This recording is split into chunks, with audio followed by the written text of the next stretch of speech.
A gente sabe que a estratégia mais eficiente, pelo menos até agora, para a gente evitar esses surtos, é você controlar o vetor. Então, sempre que você está falando de alguma doença, que você tem um animal que é o vetor, então você pode falar do carrapato estrela, que é o vetor de febre maculosa.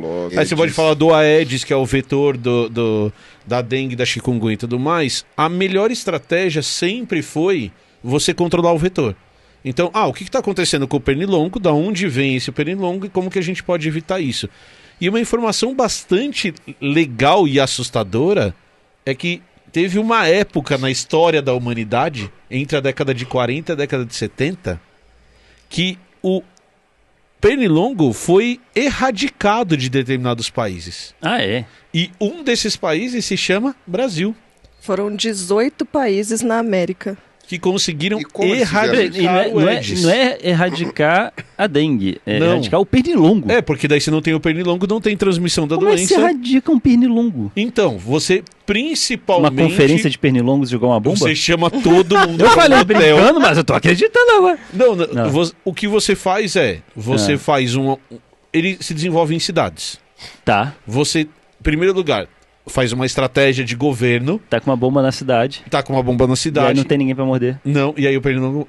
Você Desculpa, volta. procura onde esse bicho se desenvolve. Tá, ok. Então você treina a população para não deixar mais criadouros para esses pernilongos. Tá. E você usa uma estratégia que foi muito usada e que tem algumas pessoas que defendem isso até hoje, é que você usar inseticidas muito eficientes para eliminar esse pernilongo. Então teve uma época em que a gente usava DDT nas cidades para fazer o controle desse tipo de animal que causa mal para as pessoas. E tem algumas pessoas que trabalham até hoje nessa área que dizem que o DDT continua sendo muito eficiente para esse uso específico. Não para uso na lavoura, por exemplo, mas para você controlar pernilongos como o Aedes. O problema pragas urbanas em geral? Pragas urbanas de insetos em geral que podem trazer problemas para a sociedade. Isso é uma discussão em aberto. Então, não é uma discussão que está resolvida porque o DDT tem outras questões que precisam ser resolvidas, de contaminação do meio ambiente, problemas para seres humanos, mas se você... A questão dos ovos das aves. A questão- Tipo, ele resolve uma coisa aqui, mas gera outros problemas do outro lado, né? mas É um os monte. pesquisadores dizem que se você fizer o uso correto da substância, ela é a mais Mas aí eficiente que a gente... ensinar esse uso correto que é o... Essa é a questão, né? dificuldade. E aí depois, essas políticas públicas, elas vão se afrouxando. E aí eu não vou colocar a culpa de nada que aconteceu em 64 no Brasil para discutir isso, mas as políticas públicas, elas vão se afrouxando. E no final da década de 70 isso volta, os pernilongos voltam, porque daí você tem gente se movimentando de um lado para o outro, você tem barcos se movimentando de um lado para o outro. Ninguém você tem... faz a conferência de nada. Ninguém faz a conferência de nada, o pernilongo volta a existir no Porque Brasil. o certo seria fazer igual a Austrália, né?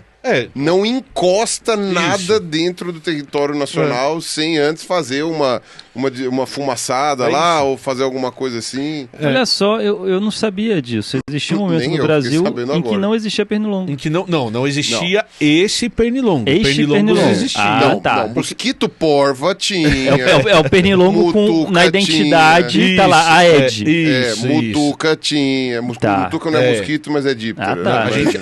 A gente tá falando de especificamente Borrachudo do Aedes Desse tinha. tipo de pernilongo. Isso. E aí a hora que esse bicho acaba, a hora que você tem essa extinção local, vamos dizer assim, desse animal, você não tem dengue, porque você não tem o vetor que está transmitindo doença. Então ainda é possível eliminar os mosquitos? Então, porque o cenário... Essa é uma pergunta um pouco diferente, porque o Brasil mudou muito. Então, se você compara a população da década de 40, 50, 70 com a população hoje que é 2,5 vezes maior, cada vez mais acumulada em cidades, que é uma coisa que... então, cresceu, São Paulo né? cresceu muito mais. Então, a dificuldade para você controlar dessa maneira tão eficiente esse tipo de vetor aumentou muito mais. Mas é possível. Teoricamente é possível. Teve anos em que a prefeitura aqui em São Paulo, já que agora aqueles velhos que reclamam, sabe? Tem um buraco, tem um buraco na minha rua. O melhor é o reclama, que é maravilhoso, é típico de São Paulo. Então, o reclama. Tem um buraco na minha rua. Então, né? O que acontece? A prefeitura, ela fazia programas de controle de mosquito, principalmente nos rios, né? E nas regiões com muito volume de água. A gente sabe que a vazão do Pinheiros do Tietê é muito menor do que costumava ser, né? Então tem lugares propícios. E isso controlava violentamente a população de mosquitos, né? Eu não moro tão longe da Marginal e dava para você dar uma segurada boa. Fazia uma diferença. Fazia uma boa diferença.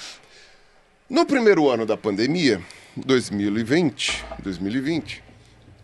não fizeram esse controle. Então, aquele verão foi o verão do tapa, da palma. Foi o verão das palmas. Você ouvia palmas e palmas dos vizinhos, minhas, não sei o que, todo mundo lá batendo palma. Todo mundo trancado em casa batendo palma. Pra matar mosquito. Foi insuportável, insuportável. A Mila está se segurando.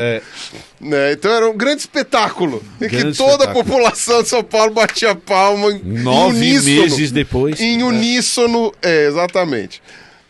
O que acontece? Depois, no segundo ano da pandemia, aparentemente fizeram um controle e tal, não sei o que, reduziu absurdamente, não teve mais esse tanto problema de mosquito. Este ano está insuportável a quantidade de mosquito. Eu jogo agora, não dá pra jogar a culpa na pandemia. Não. Então eu suspeito que dê pra jogar a culpa no fato de que a gente não tem prefeito. Não tem, cargo vago. Cargo vago. Cargo vago, nós não temos prefeito. Agora, eu vou parar de reclamar, não vou falar mais nada, porque eu não misturar o programa. Mas, no fim das contas, porque no Brasil inteiro, né, tá tendo esse surto de dengue agora, por que você que estudou bastante, por que tá tendo tanto mosquito? Então. Porque não é possível que não tenha prefeitura em todos os municípios, né? Então, em primeiro lugar, a gente pode falar da cidade de São Paulo, que a quantidade de mosquitos... Eu já vou dar uma outra razão. A gente pode falar da cidade de São Paulo, que a verba para combate a esse tipo de problema diminuiu. Então, se você comparar, você teve um corte de verbas... Será que é porque a gente não tem prefeito? Você teve um corte de verbas para esse tipo de controle. O prefeito, lamentavelmente, nosso prefeito faleceu e não puseram outro no lugar. Então, a segunda coisa que tem sido discutida é que quando você tem um aquecimento do planeta, a gente teve um ano incrivelmente quente, e estamos vivendo um ano incrivelmente quente, os pesquisadores estão começando a perceber que além de você aumentar o range do mosquito, ou seja, ele chega mais ao norte, mais ao sul, você tem uma aceleração metabólica. Então que os bichos eles conseguem se desenvolver numa velocidade mais rápida. Porque o ciclo é 10 dias, né? Isso, e os pesquisadores eles estão percebendo o encurtamento do ciclo e condições mais favoráveis para o desenvolvimento dos mosquitos. Que totoso isso, né? E olha que interessante. Isso já era previsto nos modelos de mudança climática lá da década de 70 e da década de 80. Não é possível. Você está dizendo que os modelos científicos fizeram uma predição, cara. Fizeram e olha Correta. só. Correta. Então, o que tem sido estudado e tem sido discutido é que a mudança climática, o ano mais quente, junto com uma baixa prevenção por parte das prefeituras locais, e aí teria que discutir caso a caso, eu não estou longe de conhecer o que acontece em todas as prefeituras, fez com que o número de casos aumentasse demais, a mortalidade, inclusive, se eu não me engano, até o dia de hoje são 14 mortos na cidade de São Paulo por dengue, o número de casos explodindo. Dengue tem aquele lance da recontaminação, né? Recontaminação que pode se ter doenças cada vez piores. Que aliás é uma pergunta que me fazem muito e eu nunca sei responder. Porque é que vai piorando, né? Se você pega a dengue 2, 3 vezes, vai sendo pior. Eu não sabia até a Camila me explicar hoje. Então, Camila... Ai, gente, vocês são terríveis. Como o cérebro extracorpóreo do Emílio, por favor, você pode falar... Não, pior, a gente saiu da gravação daqui agora, ela falou assim, você sabe por que a dengue depois é pior? Não, ela então. Daí ela me contou. Eu cheguei e falei duas coisas, É incrível, enquanto você estava na Finlândia, né, o Emílio perdeu 80% da capacidade cerebral. Fácil. Né? O Emílio ficava assim no computador. Exatamente. Não, eu fiz com ele o que eu faço em casa todo dia. Eu fui gravar outra coisa, cheguei, encontrei o Emílio e falei, querido, você sabe por que chama arbovírus? Aí isso eu já expliquei. Não sabia. Aí a minha resposta foi, porque dá em árvore, que é a piada que eu fiz aqui. Você sabe por que a dengue hemorrágica ocorre mais na segunda contaminação? pode ocorrer numa primeira, mas é mais raro, ela vai acontecer num segundo contato com o vírus. Aí eu falei, não. Aí sabe o que ela me falou? Pense igual biólogo. Depende. Depende. Não, mas pensa que louco assim, ó. O nosso sistema imunológico, ele vai tentar reagir e a hora que ele reage a primeira vez, ele fica ali, reage, mas não é com tanta intensidade. Na segunda vez, ele tem uma super reação. Então, a dengue hemorrágica, a gente fala que ela é imunopatológica.